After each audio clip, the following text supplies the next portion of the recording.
1867, Varsovie. Une ville grise, prise dans les griffes de l'Empire russe. Une ville où parler polonais est interdit dans les écoles, où l'histoire nationale est effacée des manuels. Une ville surveillée, où la pensée libre est un acte de résistance. C'est là que naît Maria Sklodowska, le 7 novembre. Fille d'enseignants patriotes, elle grandit dans un foyer où le savoir est sacré et politique. Son père, professeur de mathématiques et de physique, est rétrogradé pour avoir défendu les idées polonaises. Sa mère, directrice d'institution, meurt de la tuberculose alors que Maria n'a que 10 ans. Elle grandit dans le silence du deuil, mais avec une flamme. Apprendre. Comprendre le monde. Devenir utile. Très tôt, elle lit tout ce qui lui tombe sous la main. Les romans. Les traités. Les livres de sciences. Mais surtout, elle écoute. Son père transforme leur salon en laboratoire. Il lui parle des champs magnétiques, du vide, des poids et des forces invisibles. Mais Maria n'a pas le droit d'étudier à l'université. Les femmes y sont interdites. Alors elle entre dans la université volante, un réseau clandestin de savoir, organisé par des intellectuels polonais. Elle y apprend la science, dans les caves, les salons, parfois en chuchotant. À 18 ans, elle est déjà une intellectuelle rebelle. Mais sans avenir en Pologne. Alors, elle prend une décision. Elle travaillera comme gouvernante pour payer le voyage de sa sœur à Paris. Plus tard, sa sœur l'aidera à partir à son tour. Maria rêve d'un endroit où les femmes peuvent penser librement. Où la science est une porte, pas une prison. Ce rêve a un nom, la Sorbonne. Elle ignore encore qu'elle y deviendra une légende. 1891 Maria Sklodowska a 24 ans lorsqu'elle pose le pied à Paris. Elle quitte Varsovie avec une valise, quelques économies, un rêve, devenir scientifique. Elle s'inscrit à la Sorbonne, en physique et mathématiques. Elle prend désormais le prénom Marie, plus facile à prononcer en français. Elle vit dans une mansarde glaciale, rue Flattée, au quartier latin. Elle mange peu. Parfois du pain sec. Parfois rien. Elle tombe même dans les pommes à la bibliothèque. Mais elle ne se plaint jamais. Elle est chez elle dans le savoir. Marie Curie assiste aux cours de Gabriel Lippmann, Paul Appel, Jean Perrin. Elle est parmi les meilleures. Une étrangère. Une femme. Mais brillante. En 1893, elle obtient sa licence de physique, première de sa promotion. L'année suivante, celle de mathématiques, deuxième. Pour financer ses études, elle donne des cours particuliers. Puis, on lui confie une mission, étudier les propriétés magnétiques des aciers. Elle cherche un laboratoire. C'est alors qu'un collègue lui dit « Je connais quelqu'un qui pourrait vous aider. Il s'appelle Pierre Curie. » Ce nom ne lui dit encore rien. Mais bientôt, il deviendra tout. À cette époque, Pierre est déjà un chercheur reconnu. Discret, modeste, passionné de physique. Il reçoit Marie dans son petit laboratoire, dans une école de chimie industrielle. Elle observe. Il explique. Ils se reconnaissent. Deux êtres dédiés à la science. Deux solitudes prêtes à fusionner. Ensemble, ils formeront une équation nouvelle. Paris, été 1894. Marie Sklodowska, jeune chercheuse ambitieuse, entre dans un petit laboratoire rue Lomont. Elle vient rencontrer Pierre Curie, physicien déjà respecté, spécialiste du magnétisme. Il est mince, silencieux, l'air timide. Elle est réservée, sérieuse, mais son regard brille de passion intellectuelle. Ils se reconnaissent instantanément. Pierre lui montre ses instruments, ses cristaux piézoélectriques, ses équations. Elle l'écoute, commente, interroge. Il découvre en elle une rigueur extrême, une pensée claire, une ténacité hors du commun. Elle découvre en lui un esprit libre, calme, précis, humble. Très vite, ils se revoient. Pas pour des promenades. Pas pour des dîners. Mais pour parler de science. Et peu à peu, de tout le reste. Pierre écrit. Elle est bien plus qu'intelligente. Elle est sincère. J'ai trouvé dans son regard une humanité entière. Il veut l'épouser. Elle hésite. Elle pense toujours à la Pologne, à sa promesse de revenir y enseigner. Il lui écrit une lettre bouleversante. Ne pourrais-je pas aller avec vous? Là-bas? Fonder un laboratoire ensemble, au service de votre peuple? Elle comprend alors, ce n'est pas un obstacle. C'est un allié. Un compagnon de vie, de pensée, de combat. Il se marie en juillet 1895. Pas de robe blanche. Pas de faste. Juste 2 vélos, et une lune de miel à pédaler à travers la campagne française. Ensemble, ils forment désormais un binôme scientifique. L'un note pendant que l'autre expérimente. L'un doute pendant que l'autre affirme. Ils se complètent avec une rare harmonie. Ce qu'ils cherchent n'est pas la gloire. C'est la vérité dans la matière. Ils ne savent pas encore qu'ils vont la révéler à toute l'humanité. 1896 Henri Becquerel découvre par hasard que des sels d'uranium émettent des rayons mystérieux, capables de noircir une plaque photographique. Il pense à un phénomène temporaire, inexpliqué. Mais Marie Curie, elle, y voit une piste. Elle obtient l'autorisation de faire sa thèse de doctorat sur ce sujet étrange. Elle se plonge dans l'étude des rayonnements invisibles. Pendant que d'autres doutent, elle mesure. Elle compare, classe, teste des dizaines d'échantillons de minéraux. Elle utilise un électromètre sensible, inventé par Pierre et son frère Jacques. Ce qu'elle découvre est prodigieux. Certains matériaux émettent ces rayonnements en permanence, sans être excités par une source externe. Elle forge un mot nouveau, un mot qui fera date. Radioactivité. Elle comprend que ce phénomène est intrinsèque à la matière. Que l'atome, que l'on croyait indivisible, est en réalité instable. Il se désintègre. Et libère de l'énergie. C'est une révolution. Une porte vers l'inconnu. Mais elle n'est pas seule. Pierre la rejoint dans ses recherches. Ensemble, ils s'attaquent à un minerai noir, lourd, venu de Bohême, la pêche blande. Ils découvrent que sa radioactivité est bien plus intense que celle de l'uranium. Ils en déduisent l'existence d'éléments nouveaux. Ils s'engagent dans une quête ardue, isoler l'inconnu. Cela prendra des années. Dans une remise glaciale, sans ventilation, sans gants, ils broient, filtrent, bouillent des tonnes de minerais. Les vapeurs sont âcres. Les doigts noircis. Leur corps s'épuise. Mais un soir, à la lueur d'une lampe, Marie observe une lueur verte dans un tube. Ce n'est pas une illusion. C'est la preuve. Ils viennent de révéler une nouvelle matière. Une matière instable. Rayonnante. Terrifiante, mais aussi pleine de promesses. 1898. Après des mois d'analyse, de manipulation et d'épuisement, les Curie annoncent la découverte de 2 nouveaux éléments. Le polonium, baptisé en hommage à la Pologne, patrie de Marie. Puis le radium, substance au rayonnement intense et mystérieux. Le monde scientifique s'ébranle. Un couple, dans une remise glaciale, vient de bousculer l'idée même de matière. L'atome n'est plus indivisible. Il est instable. Il rayonne. La physique entre dans l'ère moderne. Les Curie publient sans relâche. Ils ne déposent aucun brevet. Pour eux, la science est un bien commun. Mais leur corps s'use. Leurs mains sont brûlées. Leur santé vacille. Le radium fascine, mais il est aussi dangereux. En 1903, l'Académie royale des sciences de Suède attribue le prix Nobel de physique à Henri Becquerel et au couple Curie, pour leurs travaux sur la radioactivité.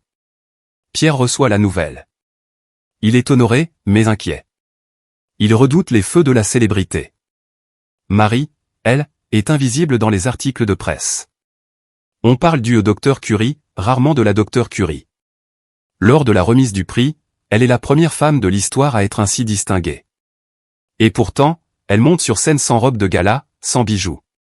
Juste un dossier de notes. Elle parle de science. D'humanité. D'avenir.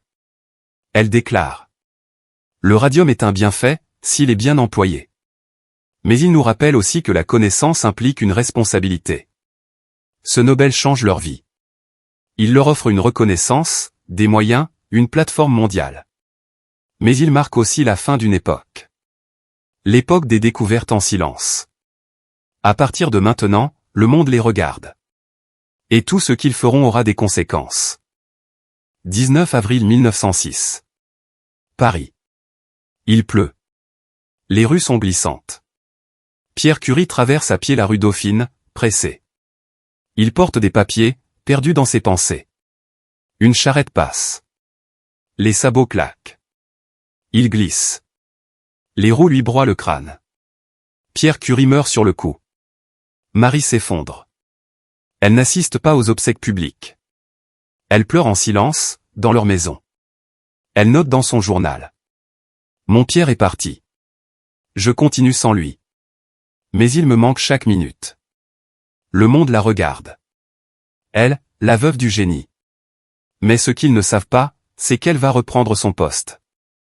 Marie Curie devient la première femme à enseigner à la Sorbonne. 5 mai 1906. Amphithéâtre comble. Étudiant, journaliste, scientifique. Elle entre en silence, monte à la chaire, et reprend la leçon là où Pierre l'avait laissée. Même formule, même voix calme. Une page s'écrit sous leurs yeux. Les années suivantes, Marie poursuit leur travail. Elle perfectionne les mesures du radium, publie de nouveaux articles, supervise des chercheurs. Mais elle porte le deuil au creux du cœur. Chaque nuit, elle relit les lettres de Pierre. Elle continue à signer certains carnets, Marie et Pierre Curie. En 1911, un nouveau choc. Elle est accusée par la presse d'entretenir une liaison avec un physicien marié, Paul Langevin. Les journaux l'attaquent en une. L'étrangère voleuse de Marie. L'amour au radium. Elle subit une campagne de haine. On jette des pierres sur ses fenêtres. Sa fille est insultée dans la rue. Mais dans le silence, elle publie un ouvrage magistral sur la radioactivité. Et cette même année, médaille d'or de sport, elle reçoit un deuxième prix Nobel. En chimie. Marie Curie est la première personne de l'histoire à recevoir 2 Nobel dans 2 disciplines différentes. Elle devient une figure mondiale. Mais elle reste droite, austère, concentrée. Parce que sa mission n'est pas terminée. Le radium, désormais, peut sauver des vies. Et elle compte bien le prouver. Août 1914. La guerre éclate. Les canons grondent. Les frontières s'embrasent. La France mobilise. Les hommes partent. Et Marie Curie refuse d'attendre. Elle voit les hôpitaux improvisés, les jeunes soldats amputés, les diagnostics impossibles. Elle comprend que le radium, et surtout les rayons X, peuvent sauver. Elle se rend au ministère. Elle insiste, argumente, persuade. En quelques semaines, elle monte un projet révolutionnaire. Des unités de radiologie mobile, capables d'aller sur le front. Des véhicules équipés d'un générateur, d'un tube à rayons X, d'un écran fluorescent. Une petite Curie au son nez. Elle en équipe 20 véhicules. Elle les fait construire, elle-même, à ses frais. Elle apprend la mécanique. Elle apprend à conduire. À plus de 45 ans, elle prend le volant. Et file vers les hôpitaux de campagne. À chaque arrêt, elle installe la machine, explique aux médecins, montre aux infirmières. Elle forme même sa fille Irène, âgée de 17 ans, pour l'assister. Ensemble, elles réalisent des milliers de radios, sauvent des membres, parfois des vies. Dans la boue, sous la pluie, au bord des tranchées, Marie ne recule pas. 1918. La guerre est finie. Les tranchées se sont tues, mais les blessures, elles, restent ouvertes. Marie Curie rentre à Paris, épuisée mais déterminée. Elle veut fonder un centre de recherche, un sanctuaire du radium au service de la science et des patients. En 1919, grâce à l'aide de la Sorbonne et de mécènes américains, elle inaugure l'Institut du radium. 2 ailes. L'une pour la recherche fondamentale. L'autre pour le traitement des cancers. Elle y consacre tout. Elle enseigne, coordonne, dirige les expériences. Elle engage des jeunes chercheurs, surtout des femmes, formées pendant la guerre. Elle refuse le culte de la personnalité. Elle veut que l'Institut soit un lieu collectif, neutre, dédié à la science. Elle reçoit de nombreuses délégations étrangères. Des dons affluent. Mais au lieu de vivre dans le luxe, elle habite dans un appartement modeste, à 2 rues du laboratoire.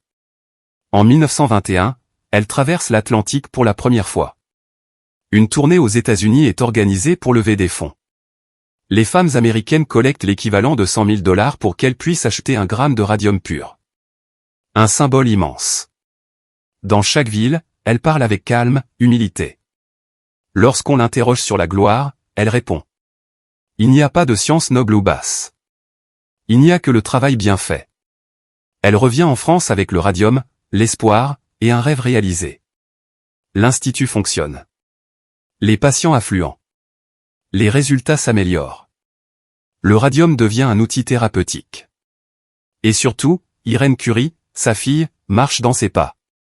Elle devient assistante, chercheuse, puis collaboratrice. L'histoire continue. Mais désormais, c'est une lignée qui rayonne. 1925. L'Institut du radium est désormais un lieu de recherche reconnu dans le monde entier. Marie Curie y croise chaque jour Irène Joliot, devenue son assistante et sa complice scientifique. Mère et fille travaillent côte à côte. Elles notent, observent, discutent des résultats. Irène a hérité du sérieux, du sens de l'effort, mais aussi du feu intérieur de sa mère. Ensemble, elles publient des recherches sur les effets du radium. Elles s'attaquent aux isotopes, aux interactions atomiques, aux limites de la matière. Mais Marie, elle, commence à faiblir. Elle ressent des douleurs aux yeux, à la peau. Sa moelle osseuse montre des signes d'anémie. Elle ne s'arrête pas. Elle dit : « Il faut que je laisse quelque chose de propre. Je ne veux pas partir dans l'ombre. » Elle confie davantage à Irène. Elle l'encourage à prendre la parole, à signer seule ses articles. En parallèle, Marie voyage encore. Elle se rend à Londres, à Bruxelles, à Prague. Partout, elle est reçue comme l'icône mondiale de la science. Elle ne parle jamais de sa santé. Elle préfère parler de l'avenir, du rôle des femmes dans la science, de la nécessité de démocratiser la connaissance. En 1932, elle inaugure un institut du radium, à Varsovie. Un retour symbolique. Sur la plaque, on lit : fondé par Marie Sklodowska-Curie. Elle pleure discrètement. Elle dit à Irène, en souriant : « J'ai fait le tour du monde pour déposer un flacon de radium chez moi. » L'année suivante, elle assiste à une conférence avec Einstein, Rutherford, Bohr. Elle semble fragile, amaigrie. Mais sa voix reste claire. Elle a laissé une méthode, une attitude, une flamme. Et Irène, sa fille, va la porter plus loin encore. 1933. Marie Curie continue à se lever tôt, à prendre des notes, à lire les publications les plus récentes. Mais ses forces déclinent. Sa vue baisse. Ses mains tremblent parfois. Elle peine à se lever. Depuis des années, elle porte en elle l'héritage invisible du radium. Des cellules détruites, une moelle affaiblie, des organes brûlés de l'intérieur. Les rayons, si puissants, si utiles, ont été ses alliés et ses ennemis. Mais elle ne se plaint jamais. Elle continue à aller à l'Institut du radium chaque jour. Elle s'assoit, commente les expériences d'Irène et Frédéric Joliot, son gendre. Elle prend encore la parole à la radio, pour défendre la science comme outil de paix. Elle écrit une dernière lettre à une étudiante américaine. Ayez confiance en votre travail. Le monde change plus vite que vous ne le pensez. En juin 1934, elle ressent une forte fatigue, une fièvre persistante. Elle est transportée dans un sanatorium en Haute-Savoie. Là, les médecins diagnostiquent une anémie aplasique, incurable. Elle s'éteint doucement, sans cri, sans drame. Le 4 juillet 1934, à 66 ans, Marie Curie meurt. Sa dépouille est enterrée à Sceaux, aux côtés de Pierre. 20 ans plus tard, en 1995, elle sera transférée au Panthéon, devenant la première femme honorée pour ses propres mérites. Ses carnets, ses vêtements, son mobilier de laboratoire sont encore aujourd'hui radioactifs. Ils doivent être manipulés avec précaution, dans des boîtes de plomb. Preuve ultime que cette femme portait littéralement la science en elle. Marie Curie a changé le monde. Elle n'a pas seulement découvert un élément. Elle a inventé une manière d'être scientifique, rigoureuse, éthique, engagée. Son nom brillera aussi longtemps que le radium. Après sa mort, Marie Curie ne disparaît pas. Au contraire. Son nom rayonne dans les écoles, les laboratoires, les hôpitaux. Partout, il devient synonyme de rigueur, de dévouement, d'excellence silencieuse. En 1935, seulement un an après son décès, Irène et Frédéric Joliot-Curie reçoivent le prix Nobel de chimie. Pour la découverte de la radioactivité artificielle. La boucle est bouclée. La science de Marie devient l'héritage d'une famille. L'Institut du radium devient un centre de recherche oncologique de référence. Il est aujourd'hui intégré au Curie Institute, l'un des plus importants en Europe. En 1944, en pleine guerre, le général de Gaulle évoque Marie Curie à la BBC. Son œuvre est éternelle, comme les lois de la nature. Son ancienne maison, son laboratoire, ses carnets sont préservés, classés, parfois exposés sous verre plombé pour leur radioactivité persistante. Dans les années 90, une étude révèle que ces notes de laboratoire de 1900 sont encore dangereuses à manipuler sans combinaison. Des écoles, des lycées, des universités portent son nom. Mais aussi, des éléments du tableau périodique. Le Curium, CM, en son honneur. Et bien sûr, le prix Curie, attribué aux recherches les plus prometteuses sur le cancer, est une institution. Son visage orne des timbres, des billets, des pièces de monnaie. Mais son regard reste modeste. Il nous rappelle que l'héroïsme ne crie pas. Il travaille, sans relâche. Aujourd'hui, à chaque traitement par radiothérapie, à chaque analyse par imagerie, Marie Curie est là, dans l'ombre. Non comme une icône figée, mais comme une lumière vivante. Le 20 avril 1995. Le silence tombe sous les voûtes du Panthéon. 2 cercueils recouverts de velours bleu traversent la nef. L'un d'eux porte une inscription sobre. Marie Sklodowska Curie. Elle y entre 62 ans après sa mort. Elle devient la première femme inhumée au Panthéon pour ses propres mérites. Une scientifique. Une mère. Une résistante silencieuse. Une héroïne du réel. Lors du discours, on rappelle. Elle n'a pas fait fortune. Elle n'a jamais breveté ses découvertes. Elle a offert au monde ce qu'elle avait trouvé. Elle fut lumière. Elle fut exemple. Aujourd'hui, au XXIe siècle, Marie Curie est plus vivante que jamais. Sa vie est étudiée dans les écoles. Son nom évoque la rigueur, l'altruisme, l'élégance intellectuelle. Elle incarne la possibilité d'une science humaine, sans compromission. Dans les hôpitaux, les centres de traitement, les jeunes médecins savent que leurs outils ont une histoire. Et que cette histoire commence, dans un grenier de Paris, avec une femme penchée sur un tube qui brille. En Pologne, en France, aux États-Unis, des fondations Marie Curie aident à soigner, à former, à chercher. En 2020, un sondage mondial classe Marie Curie parmi les 3 figures les plus admirées du XXe siècle. Devant des chefs d'État, devant des écrivains, devant des célébrités. Elle n'a jamais cherché à plaire. Elle a juste tracé une voie. Une voie faite de science, de rigueur, de courage discret. Une voie qu'il nous reste à suivre. Car dans l'obscurité des ignorances, des conflits et des douleurs, il y aura toujours des femmes et des hommes pour tenir la lampe. Et sur cette lampe, parfois, on lira Curie. Si tu veux que ces récits historiques continuent de vivre à travers des images, des mots et des émotions, abonne-toi à la chaîne, active la cloche, et partage ce voyage autour de toi.